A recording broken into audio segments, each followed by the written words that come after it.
Greetings. My name is Wayne Jennings, and I want to personally welcome you to our forum discussion today.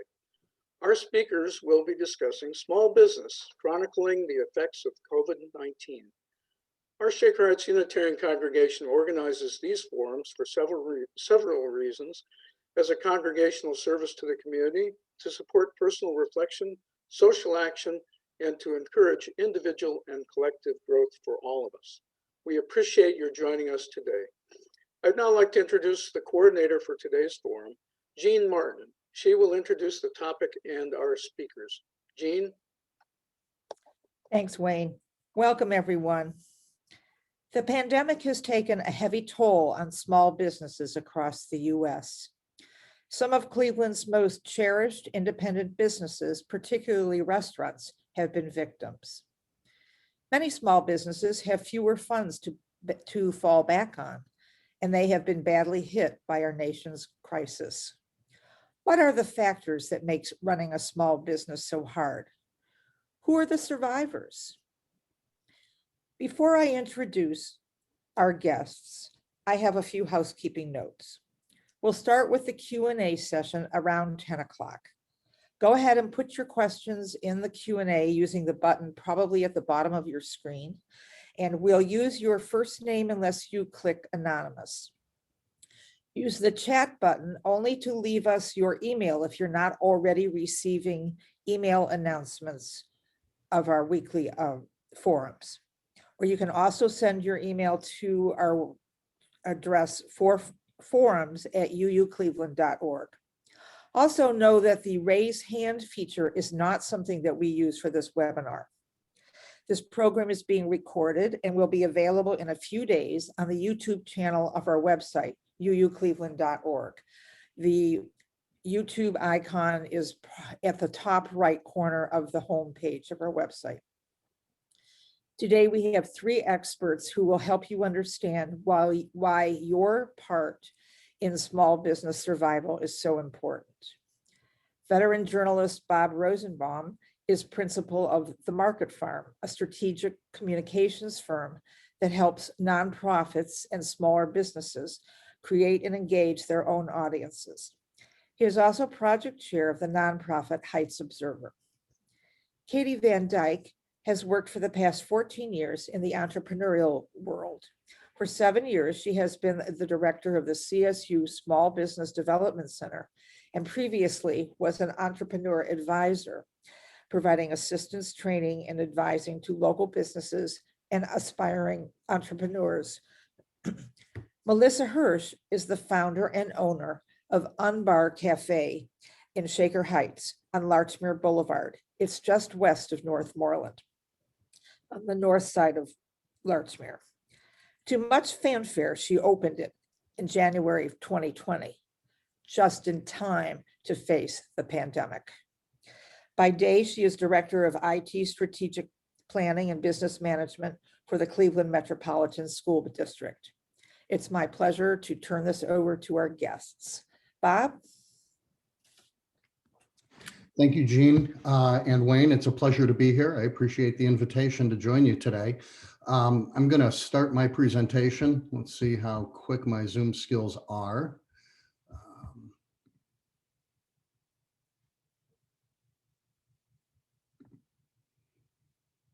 Okay, I think we're rolling now. So small business can be a confusing term. And before we jump into what small business needs and what the issues are, let's define it a little bit. We think it's simple. We know what we think of as when we talk about small business, we're usually thinking of moms and pops. But the U.S. Small Business Administration needs about 50 pages, actually exactly 50 pages to describe what a small business is. They go by industry. It gets very detailed, and they look at three basic factors: the industry you're in, the revenue that your company brings in, and the number of employees you have. Depending on the industry, they'll assign different weighting to it. So what you're looking at are just a few highlights from that 50-page document that I thought were relatable. If you're a women's clothing retailer, you can have revenue up to $32 million and still be considered a small business. That's doing $106,000 a day in clothing. Interestingly enough, a men's clothing retailer, it goes down to $12 million before you break the barrier. I'm not quite sure what that means. A bookstore, we all know what the book business is like these days. And to be a small business, all you have to do is keep your sales under about 3,800 books a day. If you assume the average price of a book is 25 bucks. Full service restaurant, we know them well here. Up to $8 million, you're still a small business. That would be about 650 meals per day at $40 a person. I don't know a restaurant in Cleveland that has that kind of capacity. I know a local restaurateur, I just talked to him, who has several operations. He closed down his best known operation during the pandemic, but has started a couple other takeout oriented. At his peak, he wasn't doing anywhere near $8 million a day. He had 80 employees. He's now down to about 12. Still making money because he was able to pivot, but the employment has taken a big hit. Tax preparer, if you are just like me, based on what I pay my tax preparer, he needs 14,000 clients before he'd be something other than a small business. So the real point that I'm making here, and skipping down to newspapers, 999 employees is how they define it.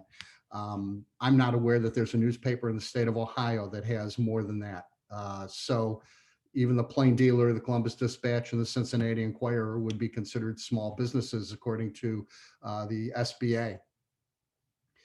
The point is, it can be confusing, so don't get too wrapped up in the numbers, but these are some blended, these are from multiple sources. What we think of as big business represents on this chart that 0% slice. It's actually like 0.48%. It rounds down to zero when you put it into a pie chart. There are only 160,000 such businesses in the country compared to 32 million total businesses.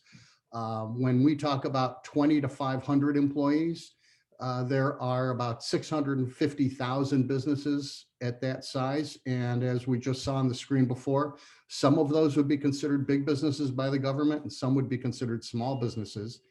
In the gray slice, 18% of businesses have between 1 and 20 employees. There are 5.8 million of those. And this is, of course, what we typically think of as the mom and pop, the small business. Probably places like the Unbar as an example. And then that leaves about 25 million other businesses unaccounted for. Those are in this big yellow 80% slice.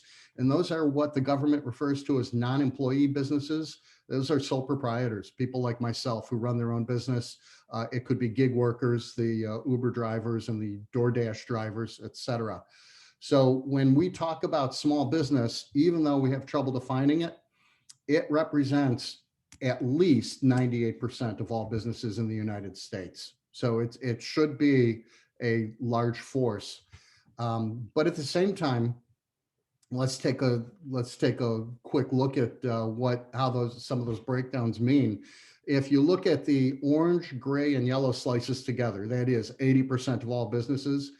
They represent 48% of people who work. So big businesses kind of overpower them there, but they also represent 60%, 67% of net job growth. So if you want to look where the real economic activity is climbing in the United States, it would be amongst the small businesses. In the orange and gray zones, so now we're down to, slightly less, 98% rather than 99.5%. They account for 40% of all the job losses since March 2020 and 40% of all business closures. These are just estimates. We're all still getting our arms around it, and it'll probably be 2 years before we have better numbers than this. And if you look at the yellow zone, all the sole proprietorships out there, 60% of all the businesses that have closed in the last year are coming from that slice. So the pandemic has hit small business harder than other businesses.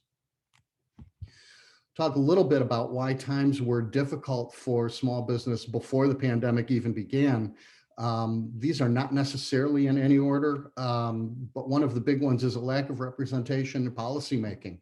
When we think of business groups, the U.S. Chamber of Commerce, the National Federation of Independent Business, they represent largely big businesses. They may be defined as small businesses by the government, but as we now know, you could be a small business and have 800 employees and $100 million in revenue, depending on what industry you're in. And when you look at everything from wages to health insurance to bankruptcy law, access to capital, taxation policy, big business gets the call. The policies tend to lean big business way, and that is because of their powerful lobbying representation. If we look at tax treatment, the big business tax rate was just lowered in the last tax act to 21%. Most individual taxpayers who own businesses are probably paying more than that because they're paying at their individual tax rate. If we look at wages, big businesses have managed to keep wages suppressed for a long time. Walmart, as you probably have heard, is the nation's largest employer of people who are on welfare and food stamps. So those wages get depressed by big business because it's a fruitful policy for them, and the rest of us end up paying for it. The other big reason that small businesses struggled has to do with mass marketing. For the last 60 or 70 years, we have been hit over the head over and over and over again on the importance of buying things for less, going to stores that are bigger, getting your shopping done faster, and getting it all done under one roof. We've come to the conclusion as a society that Chinese and cheaper is better. That's not necessarily the case. That's just one definition of it, but that is definitely the big business definition of what's better. And it's really hard to escape. If you look at if you watch morning TV and you look at the categories of advertisers on TV, it's big pharmaceutical, autos, fast food. They are keeping the TV industry floating. And it has crept into every corner of our being now, that we just understand that if you want to go shopping, you're going to go to a place that has a very large parking lot and has multiple big stores or one very large store, and you're going to get it all done as close as you can under one roof. Another big issue, obviously, for small business is access to capital. Anybody who's ever started a small business knows that if you go to a bank, they're going to tell you to go to your friends and family first, exhaust all other opportunities for capital before you go to the bank, and then they'll probably turn you down. It's very hard for small businesses to get capital. Economies of scale. Big businesses tell us that they get you cheaper prices because they have the economies of scale. And at one point in time, that was true. If you order 1 million units of something, you're going to get a better price than if you order 1,000 units of something. Those economies of scale have largely subsided. The overseas vendors have been beaten down to minimum pricing on pretty much everything. But where economies of scale still work is how big businesses and large stores can manipulate pricing through packaging, as one example. I was in a local grocery store the other day. The brand of orange juice we buy was selling for $4.99. I happened to be in Target not long after that. Same brand of orange juice was still selling for $4.99. And yet, when I looked at the package was 8 ounces smaller. It looked the same. It was one of those cardboard cartons, but it was 8 ounces smaller. So that's the kind of buying power that Target has, not to beat down the price of orange juice, but rather to beat down the size of the container so they can make a cheaper unit price, but your price out of pocket feels the same. And then I would say, to the least degree, is technology. Technology should have an evening property. We were promised an internet where everybody could be equal, but we have seen how big business has overpowered the internet and has made it its own.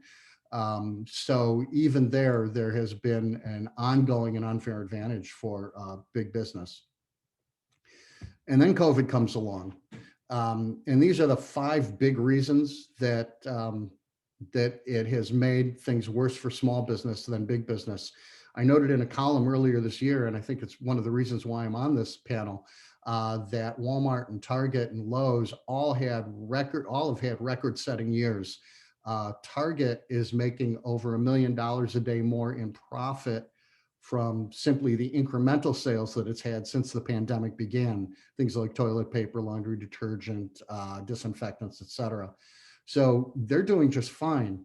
Small businesses, meanwhile, have a lack of cash reserves. They tend to put everything they have into the business itself. So when times get tough and sales go down, they don't have large bank accounts they can draw on. They don't have access to banks to give them lines of credit. They don't have offshore accounts that have trillions of dollars in them like Apple does. So small businesses are running hand to mouth, or at least week to week and month to month, whereas big businesses could go years without making money before it really forces them to shut down.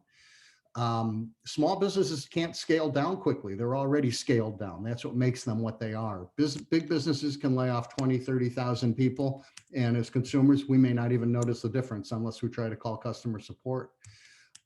Small businesses have a reliance on a physical presence because they have not developed a global reach, because they don't bother to develop a global reach online. Small businesses tend to exist to serve small groups of people and niches, whereas big businesses have spent the last 20 years of the internet trying to figure out how to get to everybody all the time.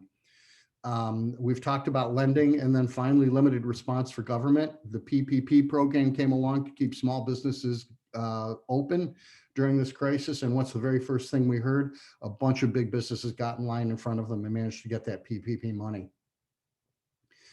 So I don't just want to whine about the situation. I also want to make a point that small businesses matter. They represent 90% of all the businesses in the US, and they represent choice. Walmart is famous now for having one of the highest turnovers in any industry anywhere. Its retail turnover or inventory turnover averages nine times. So in other words, 9 times a year, everything in a Walmart store gets sold and repurchased. That is a lot of movement. They are basically selling stuff before they have to pay for it. What that means is they're measuring the shelf space and the sales for every foot of shelf, every linear foot of shelf space.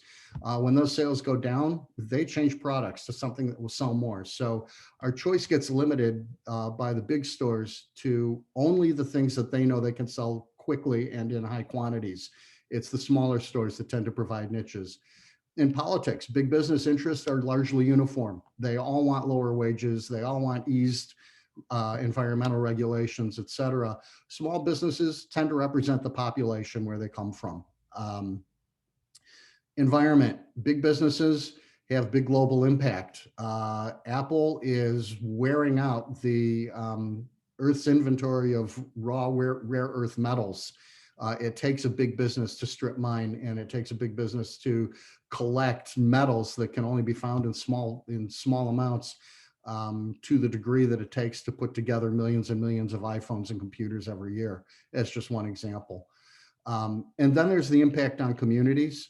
There's been a number of studies that shows that in the communities, for every dollar a chain store brings in, it has a local economic impact of about 16 cents. Everything else gets sent away to headquarters and for other uses.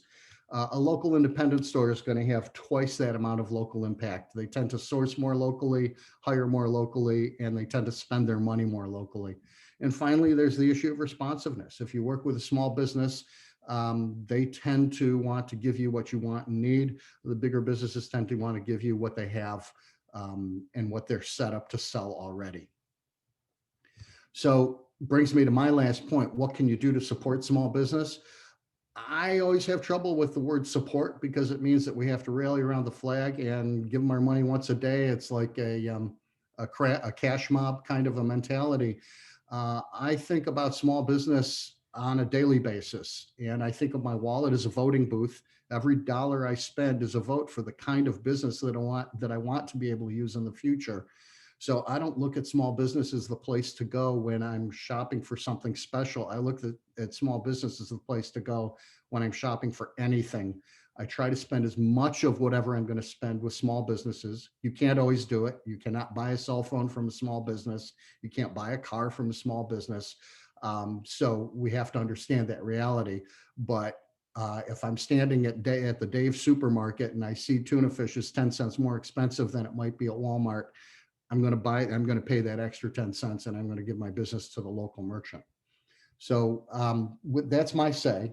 And I know we're all short on time, so I'm going to turn this back over and we're going to let somebody else talk about small business for a few minutes. But thank you for your attention.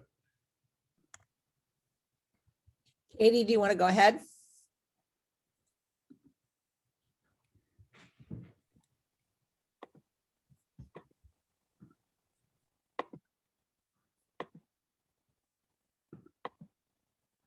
Good afternoon. Thank you so much for having me as part of the presentation today. I'm Katie Van Dyke. I'm the director of the Ohio Small Business Development Center at Cleveland State University. You can find more information about us at csusbdc.com, including our events.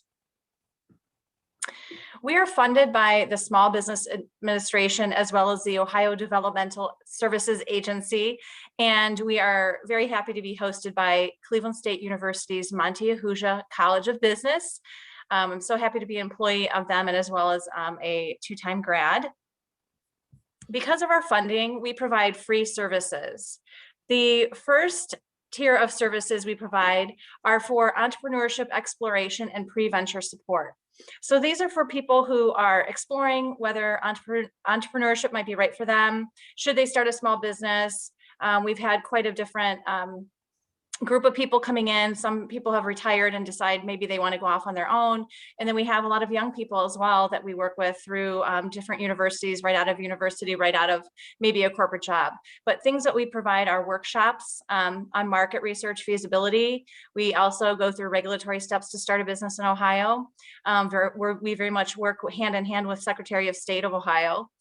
We also do business plan support and loan package preparation. Due to the pandemic, there has not been any startup financing through any traditional banking at this point, but we do think it's a good time for entrepreneurs to get their loan package prepared and to understand what their business planning looks like. So it's a good time to kind of plan and work on getting all that together. And of course, we do one-on-one support from our business advisors. The second tier of services we provide are for existing small business owners. And since the pandemic, we have really ramped up our support to our existing small businesses. We got funding through the CARES Act to provide expert consultants in HR, marketing, accounting, cybersecurity, exporting, and general business consulting. So we were able to bring on 8 extra consultants that work hand in hand with our small businesses with one-on-one support for them, because everybody comes to us with different needs for their small businesses. We also are providing workshops based on the needs of small businesses. Right now, it is surviving the pandemic and the different aspects of business that we kind of get in there and we talk with our businesses. What do you need us to help with?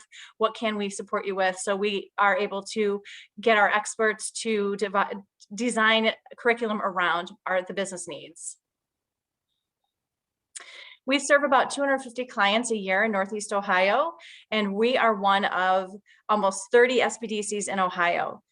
So we do work in Northeast Ohio along with 2 other SBDCs, and anywhere you go in the state of Ohio and nationally, there are small business development centers ready to support small businesses in any aspect in any part of the entrepreneurship journey that anyone is in. Just a couple of our success stories that we have had this year in last year, 2020. We helped support Luna Bakery in getting a grant to create a production facility outside to grow their wholesale and cake business. So we were able to go in and support her, and she was able to work with one of our advisors, Jessica, with financial advice and putting her application together. So we all should support Luna Bakery. Our success story number 2, this is one of our few businesses that were able to open in 2020, a Better World refill shop. Rachel was able to open her business. She was very, very motivated to get her business open, and she was self-funded to be able to open her business in 88 days. But we were able to be there with her hand in hand to support her and whatever she needed to get that, get her guidance and to help open her business. So we're really proud of her for opening up in Lakewood. And our third success story is 216 Bicycle. They have been open for 4 years, and we kind of were there to support them as they are growing and expanding. And they were also able to work with some of the expert consultants through our CARES Act funding to make sure that they were able to navigate through the pandemic. And just saying, we love our clients, and a way to get a hold of us, our phone number and our website. Thank you.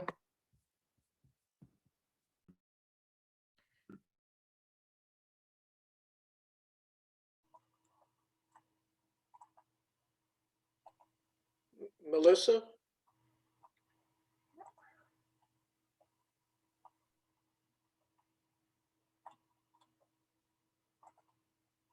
Good morning, everyone. Thank you again for the opportunity, UCC, to share Unbar's story. Unbar is located on Larchmere Boulevard at the corner of 127th Street. I'm just going to give you a little bit of information about Unbar. The name itself, a lot of people ask me, what does the name mean? And for me, the name is all about creating a third space. And I got this from my days in corporate, where every conversation was about happy hour. And I remember saying, I wish there was a place that had all the fun stuff going on like a bar or a lounge does, but not necessarily focused on alcohol. So hence the name Unbar. So it's basically a coffee shop by day and a nice entertainment spot in the evening.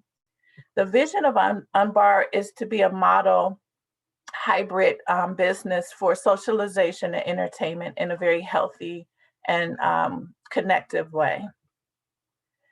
When did we open? So I incorporated in March of 2019.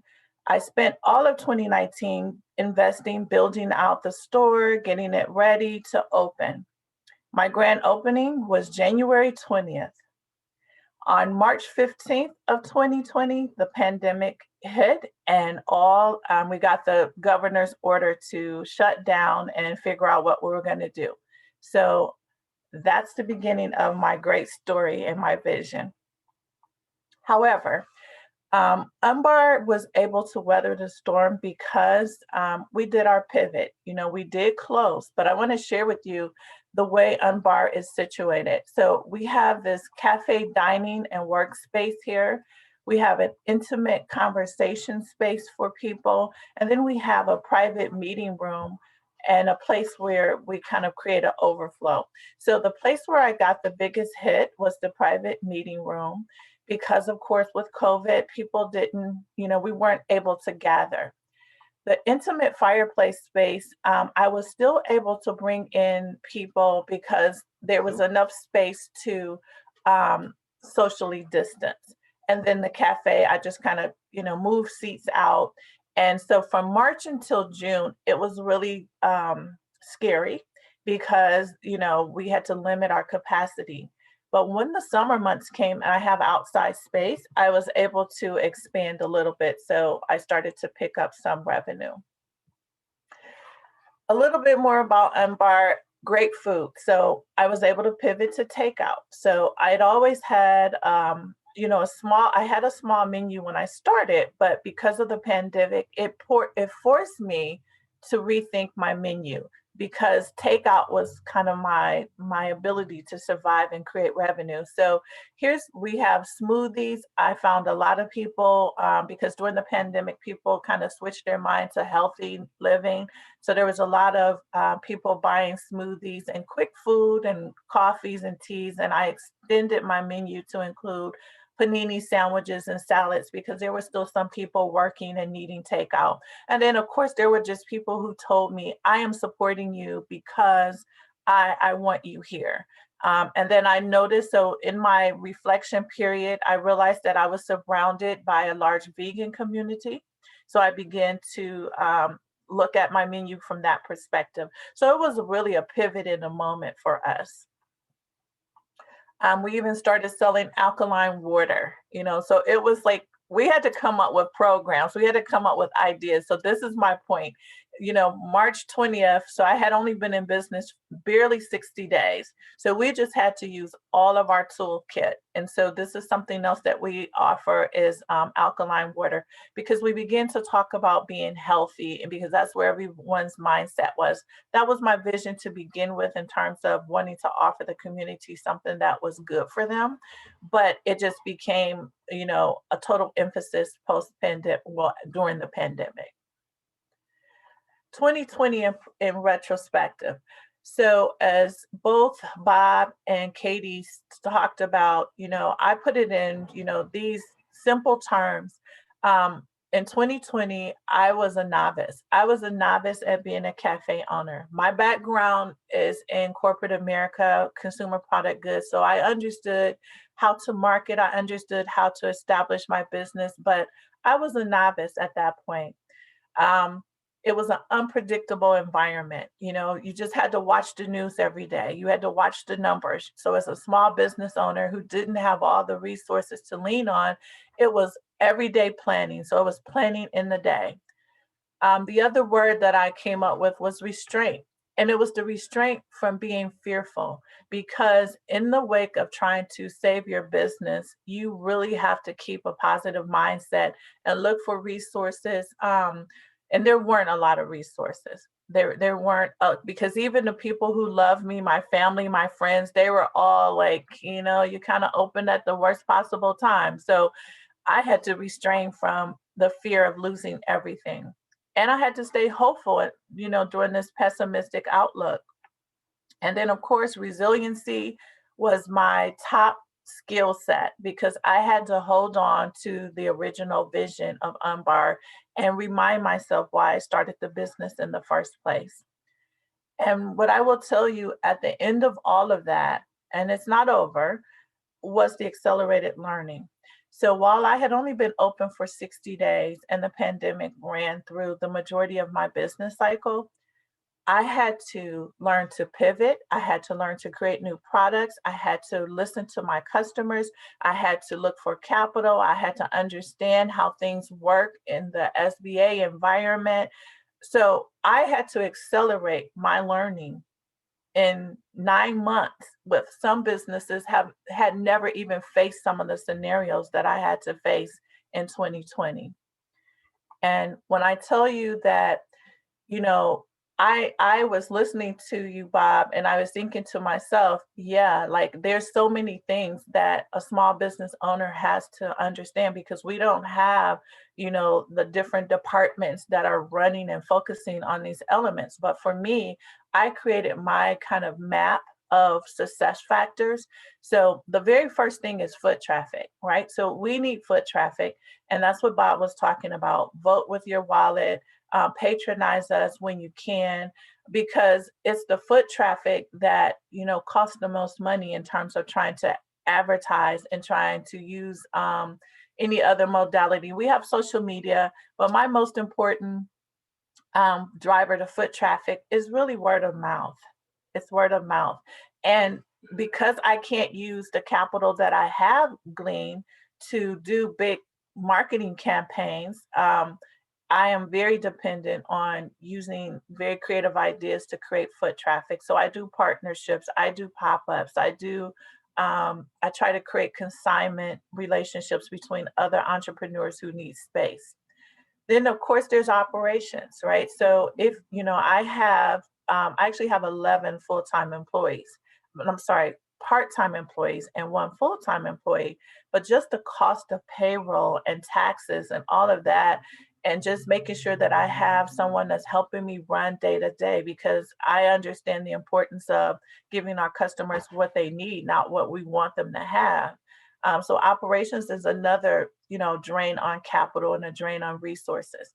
But then of course, inventory. So making sure that we have the products and working with different vendors. And I'm talking I'm talking raw materials and trying to source those. And I am dedicated to sourcing locally. So one of the things that I do a lot of is work with other small business owners, trying to like share our products. So if you're a bakery and I'm a coffee shop, let's do some things together. So I do spend a lot of time really trying to create those partnerships and those synergies. But if you look at my slide, what I'm saying is access to working capital is our pathway to sales. So if we don't have access to working capital and we're incurring all of these expenses to make a sale, it's almost impossible. So it is a conundrum that we really need to continue to lobby for and find and become more active in making sure that when programs like PPP, for example, I didn't benefit from PPP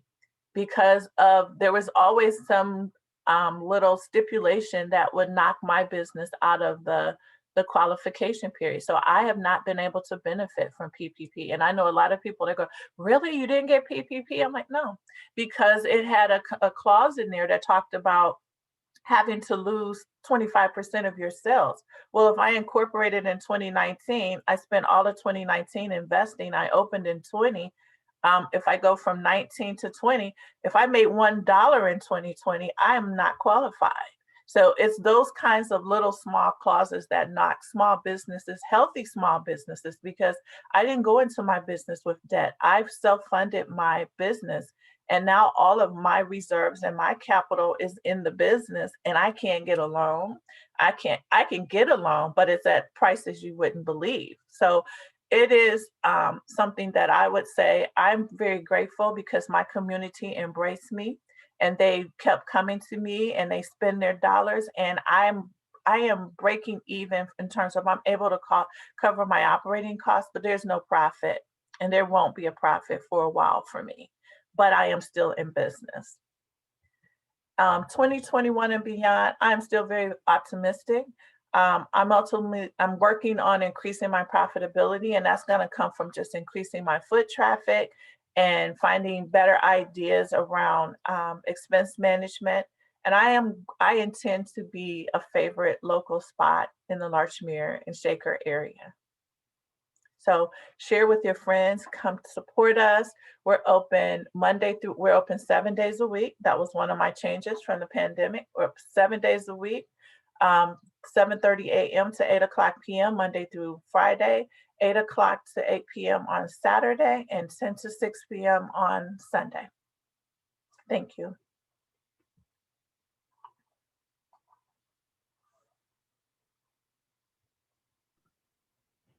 Well, I could use the hot latte about now. I have to say, picking up on what Melissa said about word of mouth, I don't live in the neighborhood anymore. I used to, but I heard about Unbar from word of mouth. So it really does work. I'll now turn the Q&A session over to Ken and Laura. Laura, do you want to start this off? I certainly will. And I would like to start with a question from one of our participants that's specifically for Melissa, since Melissa just spoke. So Melissa, one of our participants wants to know, how did you get your interior designed? How did you go about getting that all together when you opened?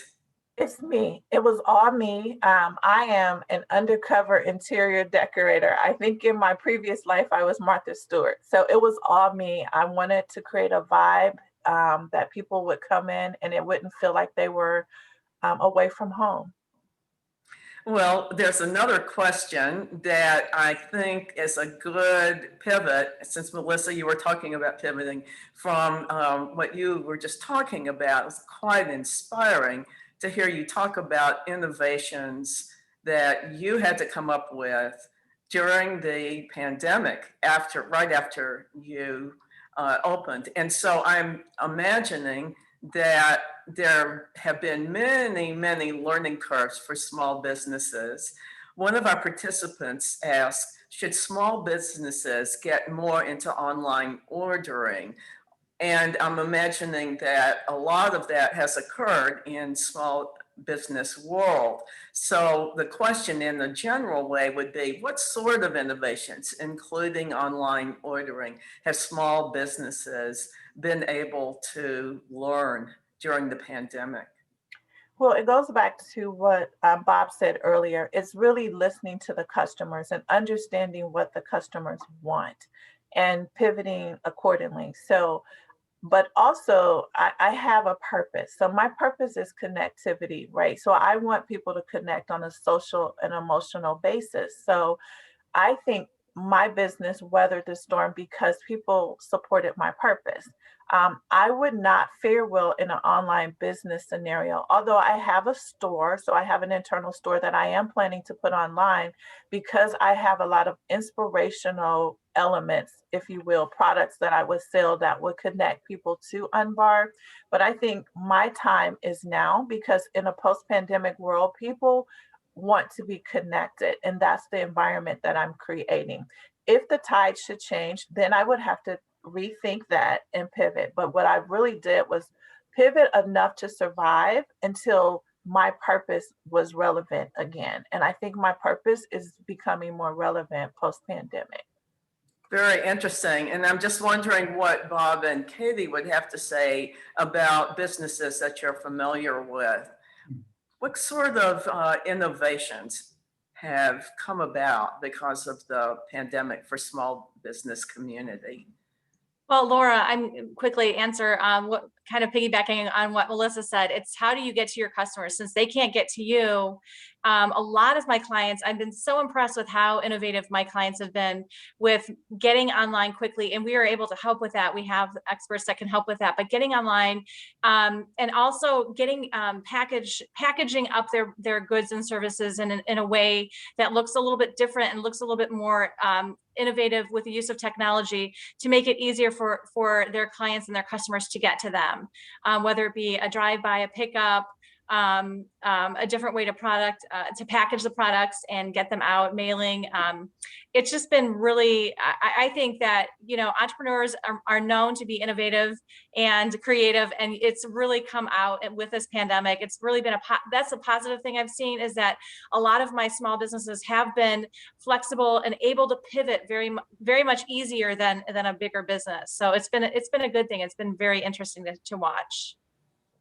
I'll just add to that. If you look back a year when the shutdown order came, within a weekend, pretty much every restaurant in my neighborhood had switched to online ordering, curbside pickup. I mean, literally in 2 days' time, they completely overturned what they do. Most of them don't like it. Most of them would much rather do what they built their restaurants to do. They would rather seat people and have a nice atmosphere and give people a few hours of fine dining or whatever it might be. But they're surviving. I know a couple that when things change and when things open up, they're still going to be putting a lot of emphasis on their online ordering because it's to their nature and it's working for them. And I know others who are so eager to abandon it because it's not at all what they want to do. And I think that's the beauty of small business. It's where you find the passion. Nobody grows up and says, I want to work in a call center. But people do say, I want to open up a cafe that's a meeting space. So, that it's one of the beauties of small business, and to see the speed with which they innovated, it exhausts me. It's not my thing. I couldn't do it. But watching the people who I work with and who I write about, it's really been astounding to see what they've been able to do. Very inspiring. And before Ken asks the next question, I want to encourage everybody to go to the Q&A. It may be at the bottom of your screen, or it could be, if you're working with a tablet or a phone, it could be in another area of the screen. And ask a question, and we'll forward the questions to our really great speakers. One question that came in is defaults on loans, in particular in the Larchmere area. Brandon Truskowski, who has Edwin's, Education Wins, in other words, and I've eaten there several times. He's stressed, right? I've seen pictures of them going out to the curbside, with drive-through, trying to keep the business alive. That in combination with a comment that was made by Melissa about PPP, and not being able to provide protection for employees. How are these small businesses going to survive? I know I belong to a book club, and I order from local small bookshops rather than from Amazon, trying to support, as Bob said, support small businesses, and I try to do that.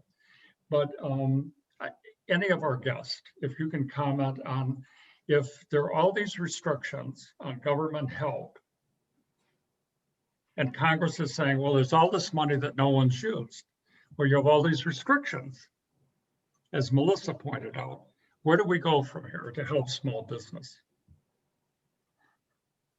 Anybody? I'll jump in with an observation that what you're getting at is the big question, or one of a handful of very large questions that politically we've been fighting over and we've been asking. Are we going to be a capitalist society where business interests dictate what people do, or are we going to be a democracy where people dictate how we are served by our business? And if you look at the two big political parties, that's the tussle that they're having. The other big tussle is over equality and race. But you could divide, they're both interconnected at various levels, and we won't go into that dissertation. But I think that, what can we do? People have to decide to be the change they want to see. Like it or not, I think what we learned over the last 4 years is that our government is much more of a reflection of where we are as a society than we really want to believe. If it's dysfunctional, it's because we are dysfunctional. If we want a strong business sector, we have to believe in a strong business sector, and we have to make the strong business sector ourselves. It's personal behavior. I want to add, I agree completely with Bob. And I think that, the first round of the PPP and the EIDL through the SBA was, it was rough because they had the money, but the amount of small businesses that applied, the technological issues, having to work with bankers through the PPP, it was a lot, and it just kind of blew up. There were businesses that got funded through the first time. Billions of dollars went out. The second round of PPP, they just changed it. And last week they opened it for a certain amount of days for sole proprietors and for the really, really tiny micro businesses. But unlike, unfortunately, like businesses like Melissa's that are brand new, they aren't getting the support. This money really was being piped in for existing businesses that had, quite a lot of employees. And so we're, unfortunately, it's not a one program serves everyone. Ohio did, the ODSA came out with a small business grant for $10,000. And that was, I think there was like an 8-week period where you could apply for that. And, hundreds of thousands of businesses applied. Some got in, some didn't. There was technological issues with that. So it's just so much to kind of coordinate. But I agree that, our small businesses are so unique, and we're not small businesses aren't corporate businesses that are very cut and paste and here's a box. Each individual small business has unique needs, unique amount of employees, unique situation. And it's just really, really hard to have the government match the needs of these small businesses at this time. I'm hoping that because of this pandemic, we know there are changes that need to be made. We understand that, and we have seen now the small businesses, the importance of them to our communities, and the need to have more support for them, both local government wise and nationally, federally.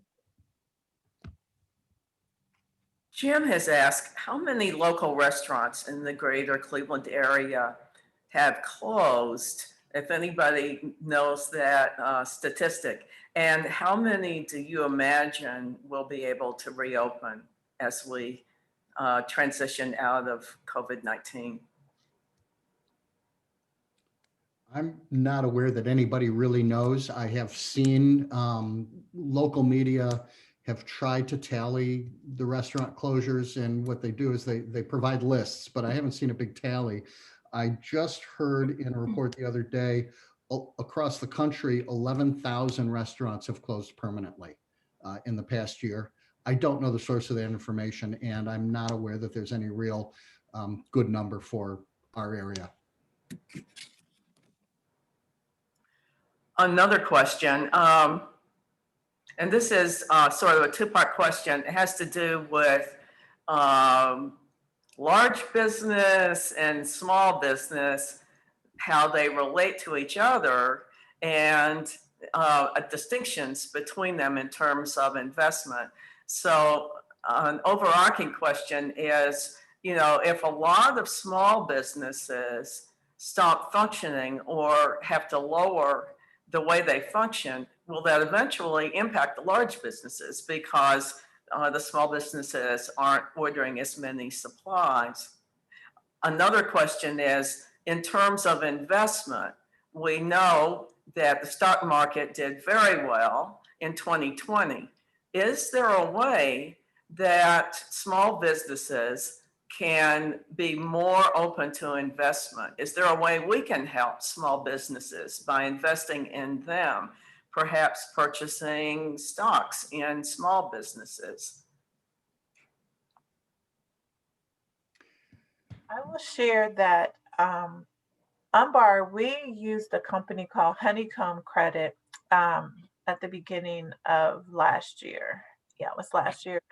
And it runs like a investor. So there, I have something like 100 investors who invest. It's like a crowdfunding for business, but I have to pay it back. And it comes with a very significant interest rate. The reason I did it was I wanted to see if people would invest in the idea of Unbar. So that is one platform that I know that small businesses could use. But I will say it comes with a lot of scrutiny in terms of credit. So it goes back to the same things that block small business owners from being able to get a traditional financing. But I do want to share that I had over 100 investors who said they would, you know, the minimum investment was $100. And then I had someone who actually invested $20,000. So the idea is out there. It's just that I think it needs to be easier for small businesses to qualify for that platform. Yeah, and it's difficult when you own a small business. You want that it's your baby, it's your vision, and it's hard when people invest.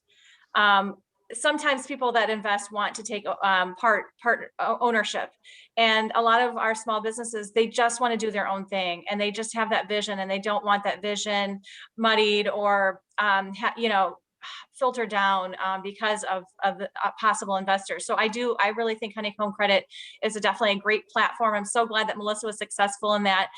They've been in the Cleveland area for the last couple of years now, and we've seen some really good success stories. You can invest in a business, and it's you get paid back. It's a loan that it is payable, and you get interest on that loan. So it's a great platform, and it's something that you can show your support in a small business.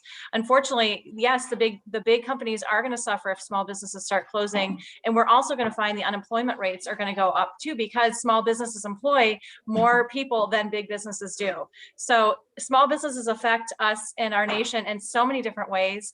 So we definitely need to think about new ways to support not only going and buying products and services, but ways to invest. It would be great that if we see more innovative things like Honeycomb Credit. There's also Kiva and some other crowdfunding platforms that might be able to be used more. Should I comment, Laura? Please do. You know, one question that came in from Elizabeth, it's directed toward Bob, I think. It said that many small businesses have no employees. You know, I set up a small business and I'm the owner and I'm the single employee. The PPP program was set up to maintain payroll for employees. In fact, under that program, the owner would benefit, right? Sole employee, sole owner. It seems like there's a disconnect between what the program was meant to do and some small businesses. Comment? Well, it's a common problem. I mean, there isn't a government program where there isn't some such disconnect built in. Those programs are built to scale very, very large. That's why they become bureaucratic, and that's why they become troublesome. But I think that's one of those broad brushes that I'm reluctant to use. I am certain there have been owners who have benefited more than anybody else from the PPP funding that they brought in. I also know there are large businesses that benefited from the PP funding that they absolutely didn't need. But that doesn't mean that businesses didn't get funding and use it appropriately. I don't know what the percentages are, but it's my guess that the vast majority of the money that has gone out has been used to keep people on the job like it was supposed to. I think the biggest issue is the pandemic went on much longer than PPP was designed for. And we haven't put that much money into the system. That's in part what Biden's $1.9 trillion rescue bill is all about, is flooding the system with enough money that people can go back to their lives. But I don't know that you can write off PPP as just helping the wrong people. I just don't feel that's the case, even though it undoubtedly happened in instances. Well, I think that the second round of the PPP addressed some of the issues that happened with the first round.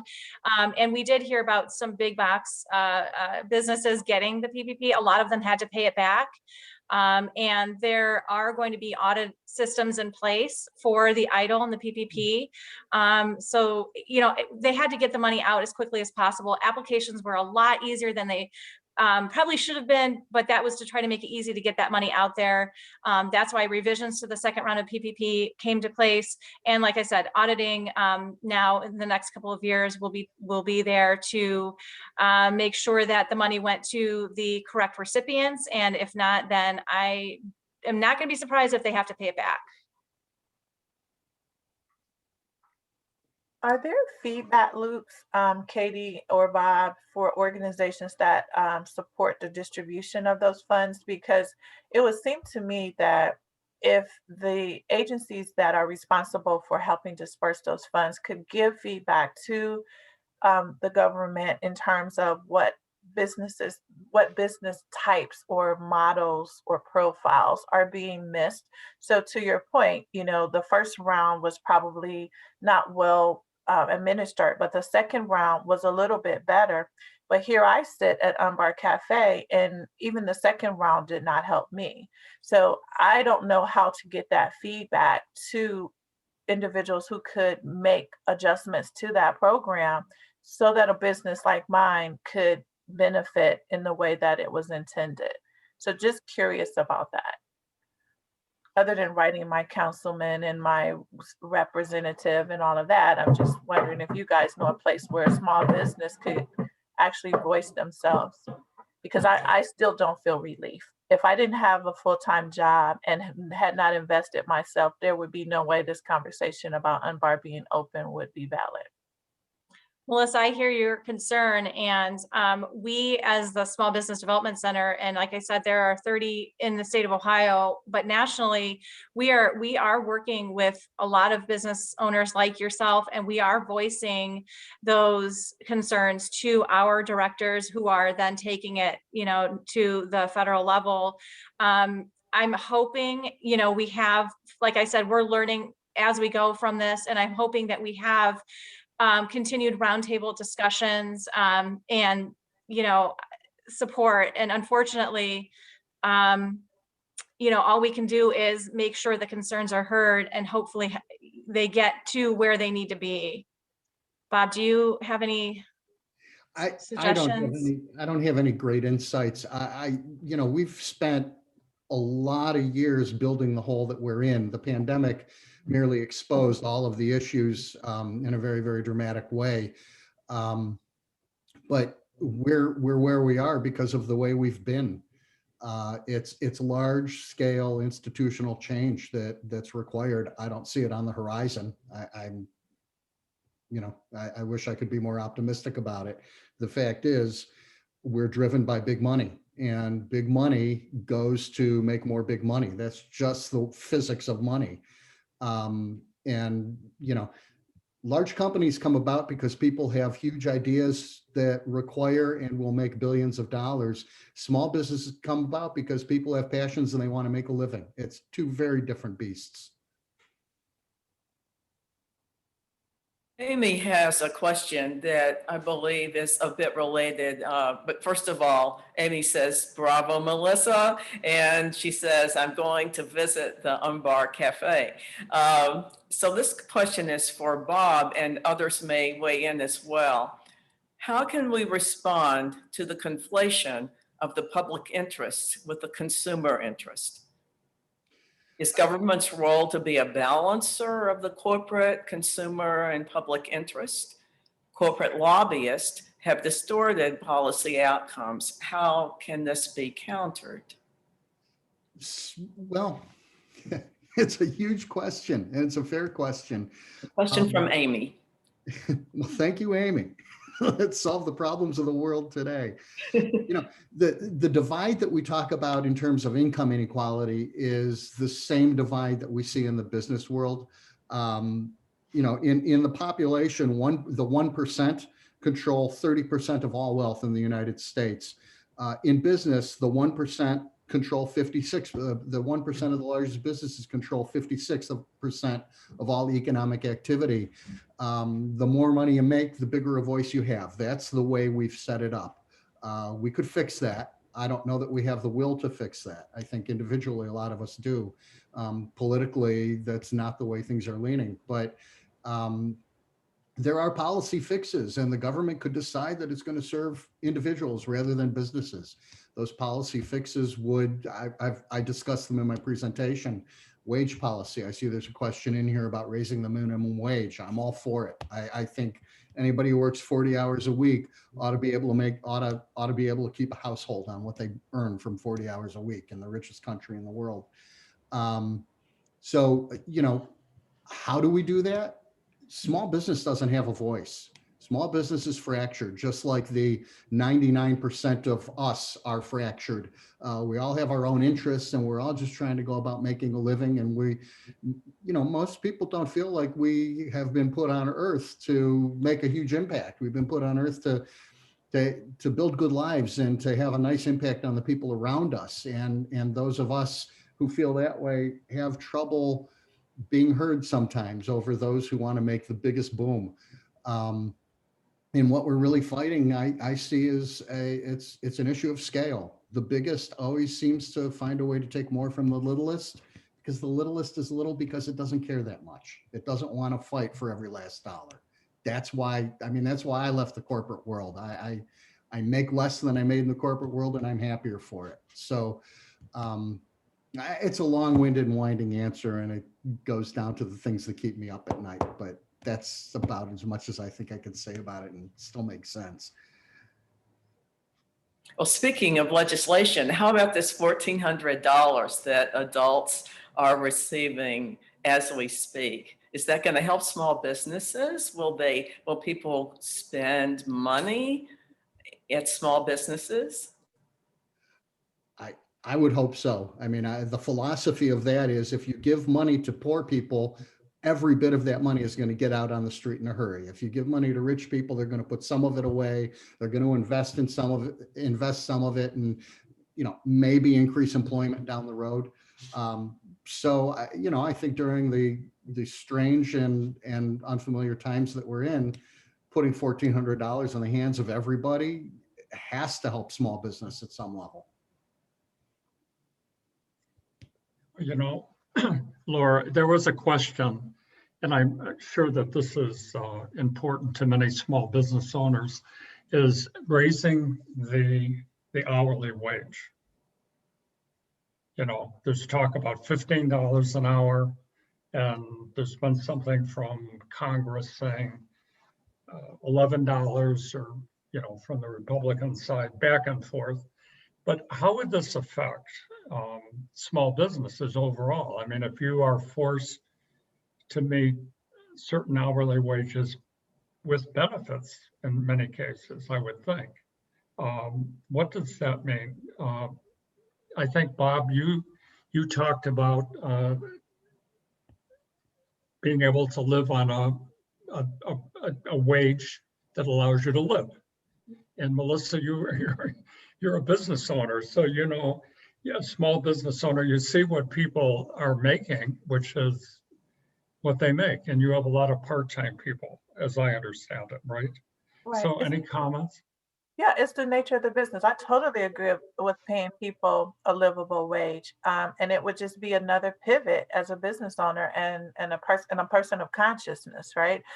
One of the reasons I employ my population is high school and college students because they need part-time work, and the wages I pay them and the hours that I give them, they're all satisfied because it fits. But if I had a parent that needed to take care of a home and had a child, I would want to pay them livable wages. So my one part-time person, I pay them enough to pay, they are livable wages. They exceed livable wages. Actually, I think I pay my operations manager pretty well. And I pay my high school students and my college students really well.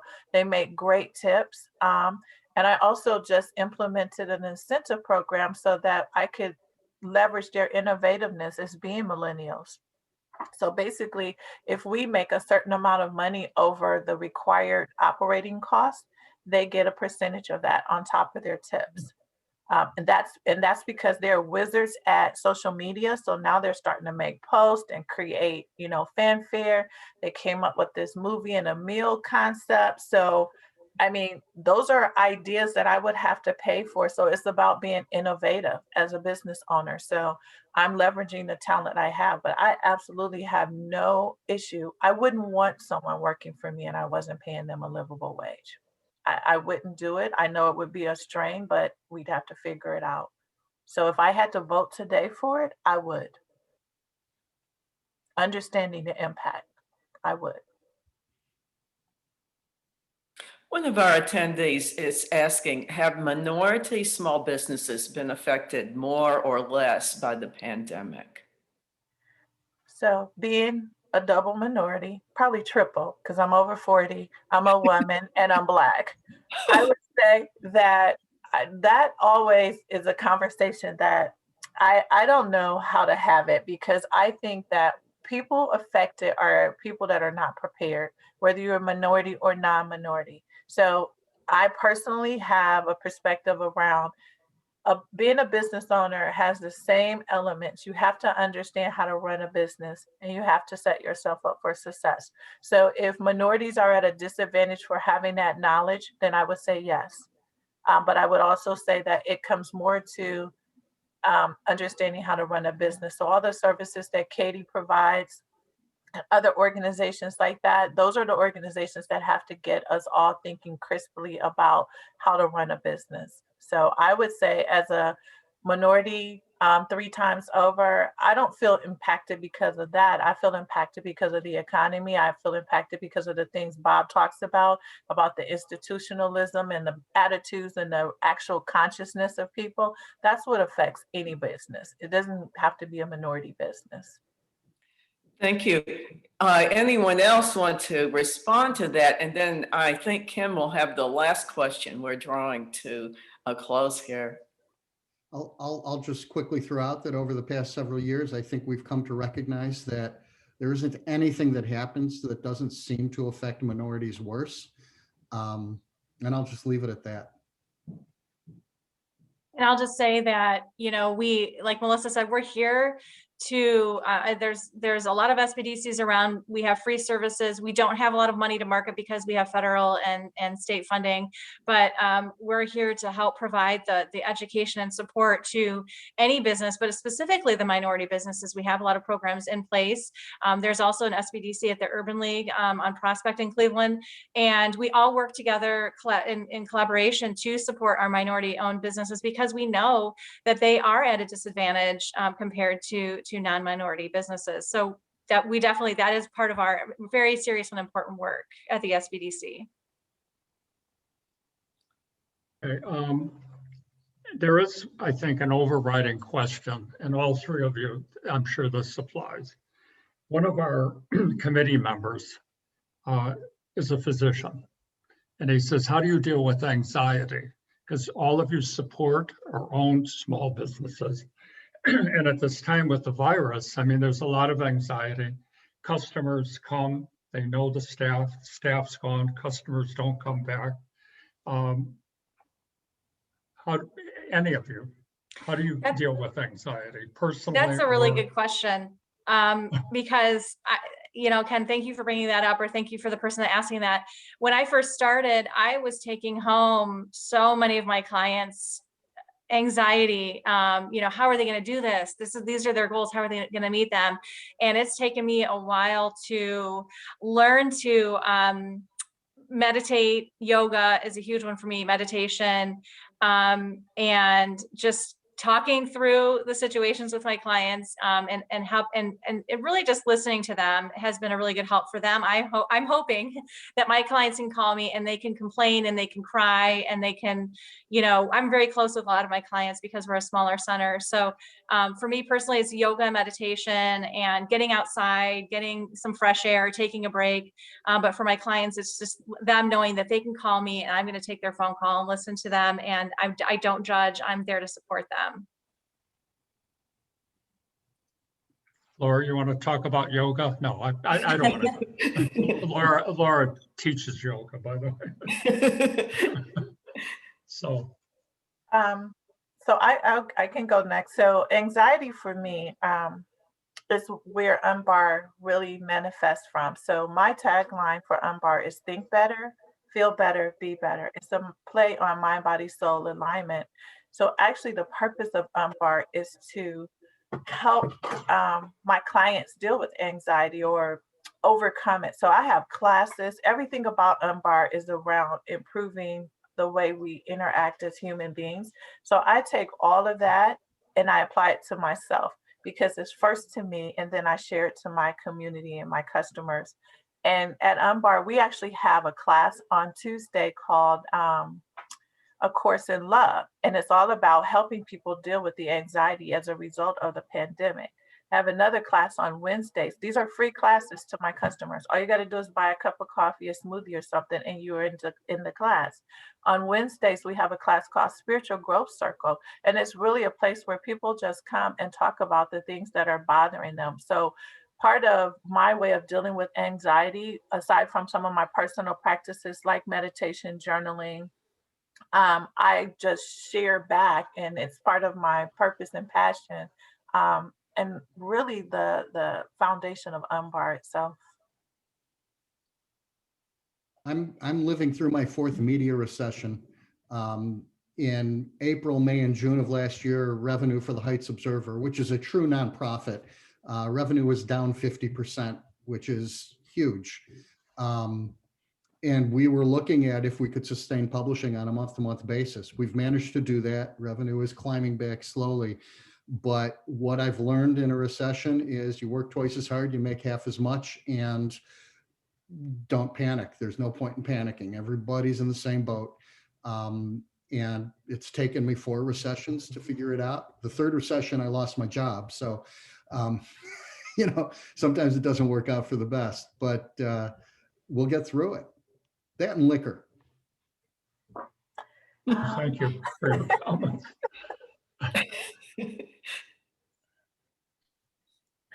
Okay, thanks again, everyone.